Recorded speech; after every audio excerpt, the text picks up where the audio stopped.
Amados hermanos, muy buenas noches. La lectura de hoy en Mateo 25:1. Entonces el reino de los cielos será semejante a 10 vírgenes que, tomando sus lámparas, salieron a recibir al esposo. 5 de ellas eran prudentes y 5 insensatas. Las insensatas, tomando sus lámparas, no tomaron consigo aceite, mas las prudentes tomaron aceite en sus vasijas juntamente con sus lámparas. Y tardándose el esposo, cabecearon todas y se durmieron. Y a la medianoche se oyó un clamor: «Aquí viene el esposo, salid a recibirle». Entonces todas aquellas vírgenes se levantaron y arreglaron sus lámparas. Y las insensatas dijeron a las prudentes: «Dadnos de vuestro aceite, porque nuestras lámparas se apagan». Mas las prudentes respondieron diciendo: «Para que no nos falte a nosotras y a vosotras, id más bien a los que venden y comprad para vosotras mismas». Pero mientras ellas iban, vino el esposo, y las que estaban preparadas entraron con él a las bodas, y se cerró la puerta. Entonces vinieron las otras vírgenes diciendo: «Señor, Señor, ábrenos». Mas él respondiendo dijo: «De cierto os digo que no os conozco. Velad pues, porque no sabéis el día ni la hora en que el Hijo del Hombre ha de venir». Como ya es nuestra costumbre, veamos un poco del contexto. Estamos a no más de 2 días de la crucifixión. Cristo le ha dado ya su última despedida al grandioso templo de Jerusalén, un complejo de edificios de alrededor de 144,000 metros cuadrados, diciendo que pronto no quedaría piedra sobre piedra que no sea derribada. Esto dejó atónitos a todos, especialmente a sus discípulos, que creían que Jesús, como Mesías, reinaría desde Jerusalén y tendría aquel templo como su mayor santuario. Entonces Jesús se fue al huerto de los olivos, donde solía ir todas las noches para orar. Y es en este tiempo, cuando el sol ya había descendido y los discípulos se encontraban solos con su maestro, que se acercaron y le preguntaron: «¿Cuándo será tu segunda venida?». Es ahí donde Jesús les habla sobre las señales en el cielo y en la tierra, y finaliza diciéndoles que aquellos que estén preparados para su segunda venida podrán entrar con Él al banquete celestial, pero para todos los demás será el llanto y el crujir de dientes. Inmediatamente el gran maestro comienza con esta parábola. Versículo 1. Entonces el reino de los cielos será semejante a...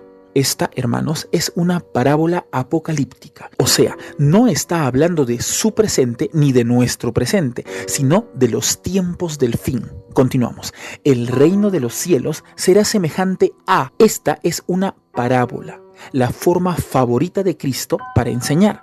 Todas las parábolas de Cristo son analogías, o sea, son narraciones de experiencias cotidianas que nos enseñan verdades eternas. Continúa el texto diciendo: el reino de los cielos será semejante a 10 vírgenes que, tomando sus lámparas, salieron a recibir al esposo.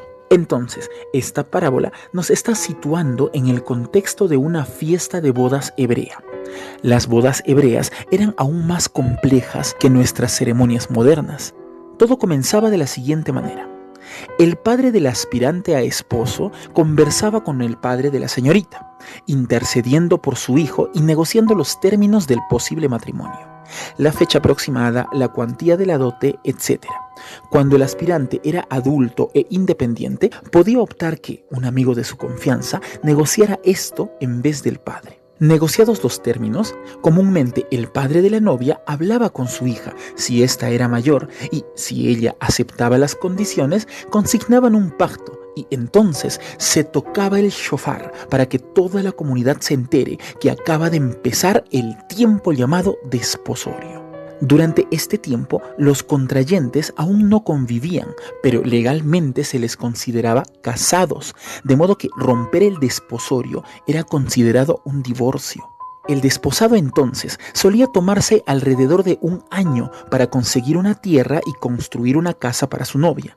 Normalmente toda la gente del pueblo lo apoyaba, contratándolo en uno u otro trabajo y pagándole más que a los demás, o vendiéndole algún terreno a precio preferencial. Pero el novio trabajaba duro por su novia para que la fiesta de bodas llegue cuanto antes. Cuando el novio tenía todo listo para ella, alrededor de un año después, llegaba el momento de la fiesta. El novio fijaba una fecha y junto a toda su familia y amigos salían durante la noche de la casa del novio en una procesión, todos con atuendos de gala, alimentos para la fiesta, regalos, etc. Y lámparas, pues repito, salían de noche. Era considerada una terrible falta de respeto no llevar luz a la fiesta de bodas. Entonces, ellos se dirigían a la casa de la desposada para recogerla y traerla a la casa que el desposado había preparado para ella. Por su lado, la desposada ya había sido advertida con mucha anterioridad, de modo que tenía mucho tiempo para prepararse. La desposada tenía a su disposición doncellas que le acompañaban. Estas podían ser entre 2 y 10, dependiendo de la riqueza o influencia de la familia. Ellas eran como sus damitas y al participar como compañía de la novia se presentaban ante la sociedad como que ya estaban listas para poder casarse. Obviamente todas tenían que ser vírgenes. Todas ellas tenían que llevar lámparas alumbrando el camino a la desposada. Para eso era que la acompañaban. Era considerado una falta inadmisible que alguna de estas damitas no llevara luz a la fiesta de bodas. Era como un insulto. Entonces, cuando el desposado llegaba, se llevaba a su amada, que era acompañada con sus damitas, y toda la cohorte iba caminando con luces, cantos, regalos y alimentos, hasta llegar al lugar donde sería la fiesta de bodas. Al llegar, las puertas se cerraban y comenzaba la fiesta. La fiesta de bodas completa comúnmente duraba 7 días. Pero en la madrugada del primer día era cuando el esposo dormía por primera vez con su esposa, consumando por fin el matrimonio. Volvamos al texto. Habla de 10 vírgenes que esperan al esposo. Sabemos que en el Israel de la época de Cristo, la poligamia era, entre comillas, legal. Pero que algo sea legal no significa que sea común o que sea correcto. Peor aún, casarse con 10 mujeres al mismo tiempo. Las vírgenes mencionadas en esta parábola no eran las que se iban a casar, sino aquellas damitas que acompañaban a la novia y que entraban al banquete con ella. Estas 10 vírgenes expectantes de la venida del esposo representan a todas las personas que de una u otra manera esperan la venida del Mesías, solo que algunas de ellas lo esperarán preparadas y las otras lo esperarán negligentes. Continuemos. 10 vírgenes que tomando sus lámparas salieron a recibir al esposo. El esposo es representación de Cristo. Él está desposado con su iglesia, así como el desposado se tomaba un tiempo para preparar el hogar de su esposa. Cristo se ha ido al cielo para preparar morada para nosotros. Eso es Juan 14:2. La esposa representa a la iglesia como conjunto, pero cada persona individualmente que espera a Cristo está representada por cada una de las vírgenes de la parábola. Versículo 2. 5 de ellas eran prudentes y 5 insensatas.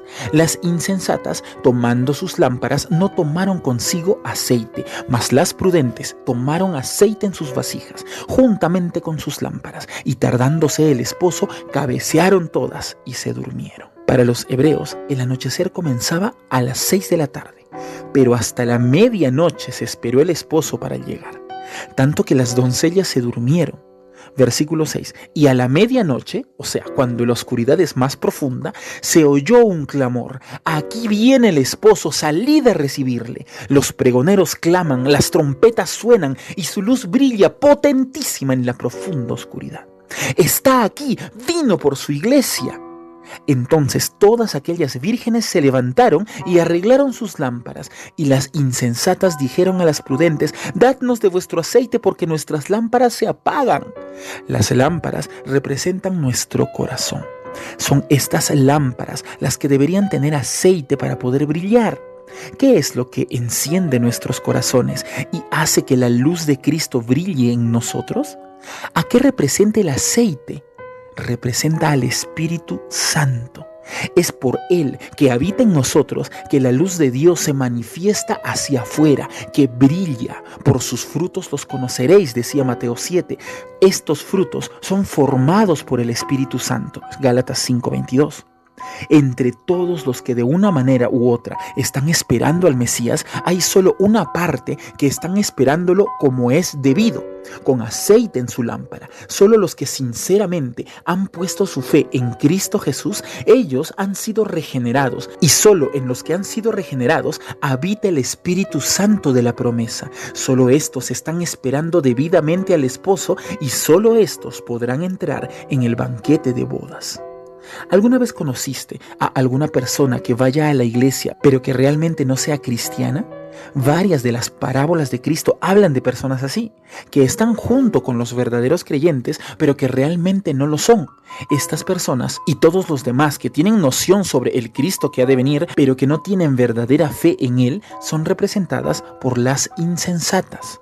No es que se les acabó el aceite, es que nunca tomaron aceite y ahora quieren estafar a las que sí, porque dice el texto que las insensatas dijeron a las prudentes: dadnos de vuestro aceite porque nuestras lámparas se apagan. Ellas teóricamente sabían que Cristo vendría, conocían las profecías y decían estar esperando su venida, pero el simple conocimiento o aceptación de una verdad no es verdadera fe. Porque la fe es la convicción que nos mueve. No se trata de un simple saber, sino de una convicción tan profunda que transforma nuestras vidas. El Espíritu Santo obra en estas personas. Es el aceite que hace que la luz de Cristo brille en ellos. Pero en las iglesias hay también personas cuya fe no es más que un decir, una declaración vacía, que no es más que una bonita mentira. Versículo 9. Mas las prudentes respondieron diciendo: para que no nos falte a nosotras y a vosotras, id más bien a los que venden y comprad para vosotras mismas. Ningún creyente puede darte el Espíritu Santo a voluntad, como quien reparte onzas de aceite. Tú tenías que estar listo de antemano y tuviste suficiente tiempo para estarlo. Esperaste demasiado y ahora es demasiado tarde. El esposo ha llegado y ellas han sido dejadas atrás. Versículo 10. Pero mientras ellas iban a comprar, vino el esposo, y las que estaban preparadas entraron con él a las bodas y se cerró la puerta. Versículo 11. Después vinieron las otras vírgenes diciendo: Señor, Señor, ábrenos. Mas él respondiendo dijo: de cierto os digo que no os conozco. Luego de que Cristo se lleve a los suyos, esto es, a aquellos que estuvieron preparados, llega el tiempo de la gran tribulación.